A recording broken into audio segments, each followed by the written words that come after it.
ত্রয়োদশ সংসদ নির্বাচনে অংশগ্রহণ করি 11 দলীয় জোটের পক্ষ থেকে। আমাদের যেখানে আমার ব্যক্তিগত অভিজ্ঞতা যেটা হয়েছে, সেখানে বিরোধী জোটের পক্ষ থেকে একজন অত্যন্ত ধনী ব্যক্তিকে নমিনেশন দেওয়া হয়েছে। তার বিরুদ্ধে পত্রপত্রিকায়, সোশ্যাল মিডিয়াতে কর ফাঁকি থেকে শুরু করে ঋণ খেলাপি হওয়া এবং বিদেশে অবৈধ সম্পদ থাকা, বাংলাদেশে ওনার মানি লন্ডারিং এর অভিযোগ, এটা দুদকে আছে। অসংখ্য অভিযোগ রয়েছে, এটা আমরা আগেও বলেছি। বাট নির্বাচনকালীন সময়ে যেটা আমরা দেখলাম, বাংলাদেশের যে নির্বাচনের আচরণবিধি উনি উপর্যুপরি ওটা ভঙ্গ করেছেন। এবং আমরা বারবার নির্বাচন কমিশন থেকে যাদেরকে দায়িত্ব দেওয়া হয়েছে এলাকায় আইন শৃঙ্খলা রক্ষার জন্য, তাদের কাছে গেছি। সিভিল জজ নিয়োগ দেওয়া হয়েছে, তার কাছে আমরা সরাসরি উত্থাপন করেছি। আমরা প্রায় 9টি অভিযোগ দিয়েছি। প্রতিটা অভিযোগ সুনির্দিষ্টভাবে ঘটনা উল্লেখ করে, তার লাইভ ভিডিও, তার তথ্যচিত্র, লোকেশন, টাইম সবকিছু উল্লেখ করে আমরা এই অভিযোগগুলো দিয়েছি। কিন্তু আমরা সেখানে উপযুক্ত প্রতিকার পাইনি।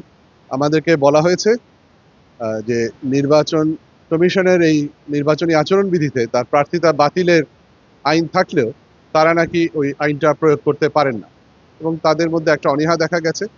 আমরা যে দুর্নীতিমুক্ত বাংলাদেশ করতে চেয়েছি, সেখানে আমার কাছে একটা এখন মনে হচ্ছে যে প্রশাসনের একটি অংশ দুর্নীতিমুক্ত বাংলাদেশ হয়তো চায়নি।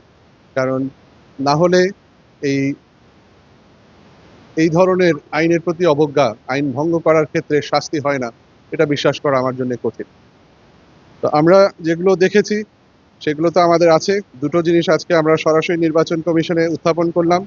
তার মধ্যে একটা হচ্ছে আকারের বাহিরে গিয়ে উনি দলের প্রধান এবং দলীয় প্রতীক সহকারে নিজের ছবি দিয়ে একটা ভোটার স্লিপ ছাপিয়েছেন।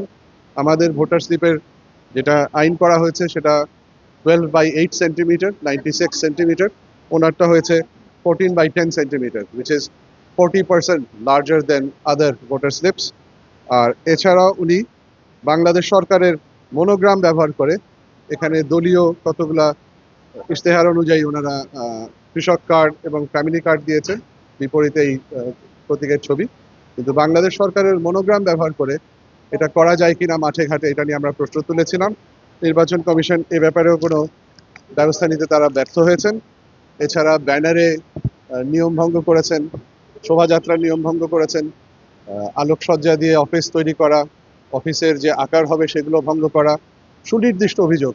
মসজিদে, মন্দিরে উনি নির্বাচনী প্রচারণা চালানো, মাইক বাজিয়ে টিভির সামনে, ক্যামেরার সামনে উনি মসজিদে টাকা বিতরণ করেছেন 5 লক্ষ টাকা।